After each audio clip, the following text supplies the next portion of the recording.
Կարսի նահանգի Աքյակա սահմանամերձ քաղաքում սկսվել են դեպի Հայաստան երկաթգծի վերականգնման աշխատանքները։ 33 տարի շահագործված այդ հատվածում աշխատանքները նախատեսվում է ավարտել արդեն աշնան սկզբին։ Թեմային հետևել է Արտյոմ Երկանյանը, Արտյոմ, ինչ մանրամասներ են հայտնի։ Թուրքիա էր այցելել հայ լրագրողների մի խումբ փոխադարձ լրագրողական այդպիսի փոխանակման ծրագրի շրջանակներում եւ ահա իրենց Կարսի նահանգում հնարավորություն են տվել տեղում ծանոթանալու կառուցման աշխատանքներին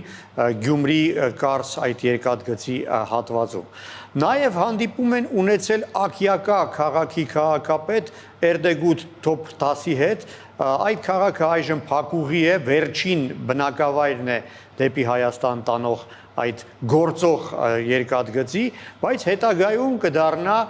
կարևոր տրանսպորտային այդ շղթայի կարևոր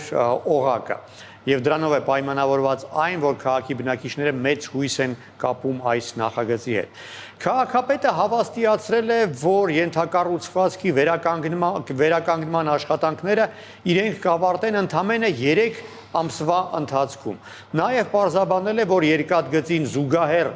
կառուցվում է ավտոճանապարհ, ամենայնիվ կառուցվելու է տենդերը արդեն հայտարարված է եւ նույնպես վստահ է, որ դա ամիսների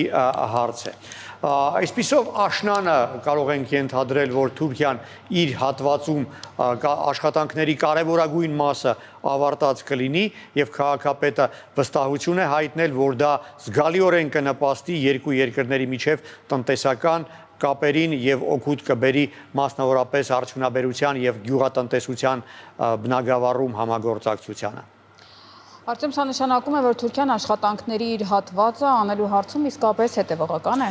Թուրքիան իսկապես հետևողական է ստանձնած պարտավորությունները իրականացնելու հարցում։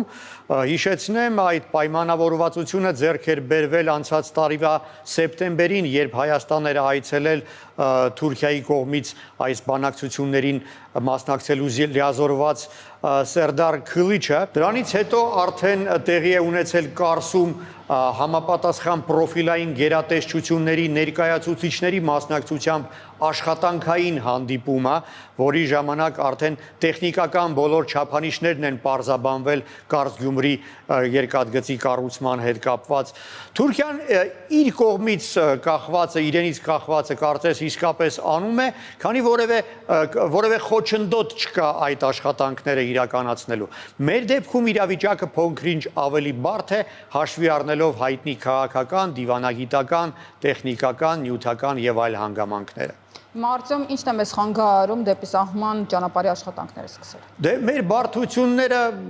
հայտնի են, բանն այն է, որ այդ երկաթգիծը պատկանում է Ռուսաստանին, կոնցեսիոն կառավարման է հանձնված Ռուսաստանին եւ հենց ռուսական կողմն է պարտավոր համապատասխան ներդրումները իրականացնել երկաթգծի այդ հատվածը վերականգնելու եւ ենթակառուցվածքները վերագործարկելու համար։ Անցած տարվա դեկտեմբերին վարչապետ Փաշինյանը հայտարարել էր, որ դիմել է Ռուսաստանին այդ խնդիրը լուծելու խնդրանքով եւ որ հույս է հայտնել, որ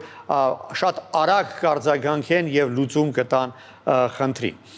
Բայց արդեն փետրվարին վարչապետ Փաշինյանը հայտարարեց, որ եթե Ռուսաստանը դժվարանա ստանձնած պարտավորությունները կատարելու հարցում, հնարավոր է քննարկել կոնսենսիոն պայմանագիրը պարտավորությունը մեկ այլ բարեկամ երկրին փոխանցելու հարցը։ Դա արդեն այսպես կարևոր ակնարկ էր այն մասին, որ միգուցե Ռուսաստանը ի վիճակի չէ կատարել իր պարտավորությունները։ Մամուլում անգամ քննարկվում էին այդ պոտենցիալ կոնցեսիոների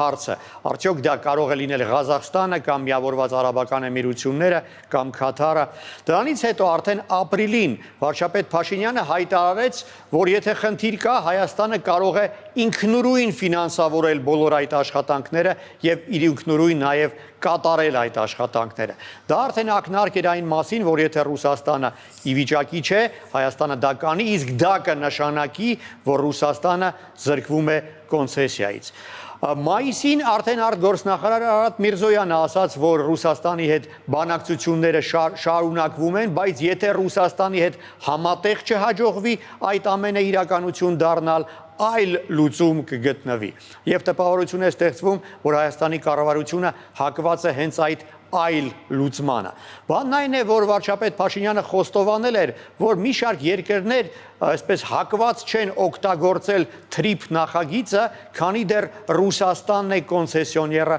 երկաթգծի։ Ուստի, այսինքն Հայաստանի կառավարության տեսակետից ավելի շահեկան կլինի երկրի համար, եթե կոնցեսիոների դերում այլ երկիր լինի կամ ընդհանրապես կոնցեսիան դադարեցվի եւ Հայաստանը վերականգնի երկաթգծի լիարժեք վերահսկողությունը։ Բայց այստեղ խնդիր կա, կոնցեսիա պայմանագրի վաղաժամկետ լուծարումը դենոնսացիան, այսպես, եթե ոչ իրավական, ապա քաղաքական հետևանքներ կարող է ունենալ։ Բանն այն է, որ 12 տարի դեռ կա այդ պայմանագրին, այն կնքվել էր 2008 թվականին 30 տարով, հետագայում եւս 10 տարի երկարաձգելու հնարավորությամբ։ Այսինքն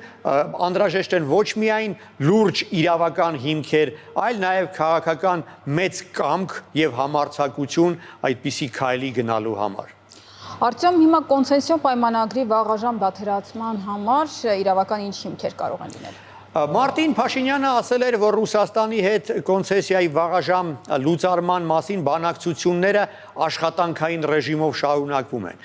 Բայց Ռուսաստանի տրանսպորտի նախարար Ալեքսեյ Նիկիտինը այլ տեղեկություններ հայտնել, պնդելով, որ այդպիսի բանակցություններ չկան։ Ինչևէ, ընդգծեմ, որ կոնցեսիոն համաձայնագրում հստակ ընդգծված էր այն ներդրումների ծավալը, որը Ռուսաստանը պարտավոր է իրականացնել։ Կոնկրետ 572 միլիոն դոլարի մասին է։ Այդ գումարի զգալի մասը Ռուսաստանը իսկապես ներդրել է, բայց շատ կարևոր հանգամանք։ Նույն այդ պայմանագրում ընդգծված է, որ տարածաշրջանային կոմունիկացիայի ապաշրջափակման դեպքում ռուսական կողմը պարտավորվում է սկզբում ներդնել 1 միլիարդ 700 միլիոն դոլար, իսկ վերջնական արդեն փուլում 2 միլիարդ 150 միլիոն դոլար։ Քանի որ TRIP նախագծի մասին այդ համաձայնագիրը արդեն վկայում է այն մասին, որ տարածաշրջանային ենթակառուցվածքները ապամոնտաժվում են, ուրեմն Ռուսաստանը պարտավոր է այդ բոլոր անհրաժեշտ ներդրումները կատարել։ Բայց ամբողջ հարցը դառնում է, թե արդյոք ի վիճակի է Ռուսաստանի երկաթգծերի այդ ընկերությունը այդ ներդրումները կատարել, հաշվի առնելով այն, որ այժմ ճգնաժամային իրավիճակում է։ Ավելի քան 4 տրիլիոն ռուբլու պարտք ունի ընկերությունը։ Դա 50 միլիարդ դոլարի համարժեք գումար է։ Պարզաբանեմ, Հայաստանի պետական բյուջեից 6 անգամ ավելի մեծ գումար է։ Դժվարությամբ եմ հավատում, որ այսպիսի պայմաններում գտնվող ընկերությունը կարող է 1.5 միլիարդ դոլար հավելյալ ներդրում կատարել Հայաստանում։ Այն դեպքում, երբ ինվեստիցիոն դադար է վերցրել, անգամ իր երկրի տարածքում նոր նախագծեր չի իրականացնում։ Ավելին ասեմ, մի շարք խոշոր իր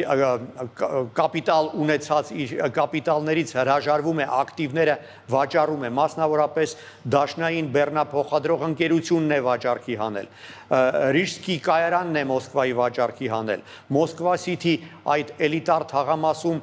կառուցված 60 հարկանի երկնաքերն է վաճառքի հանել։ Եվ ահա այս պայմաններում իսկապես դժվար կլինի ընկերությանը ստանձնած պարտավորությունները կատարել, ինչը Հայաստանի կառավարության ձեռքում կարող է լուրջ փաստարկ հանդիսանալ ապացուցելու համար, որ ռուսական կողմը չի կատարում պարտավորությունները, ուրեմն պետք է խզվի կոնցեսիոն պայմանագիրը։ Բայց դա այսպես հեշտ լուծվող հարց չէ, ինչպես ասացի, բացի իրավական փաստարկներից քաղաքական լծակներ են անհրաժեշտ եւ դիվանագիտական աշխատանքի անհրաժեշտ, որը կարծում եմ հիմա եւ իրականացվում է։ Շնորհակալություն, Արտյոմ։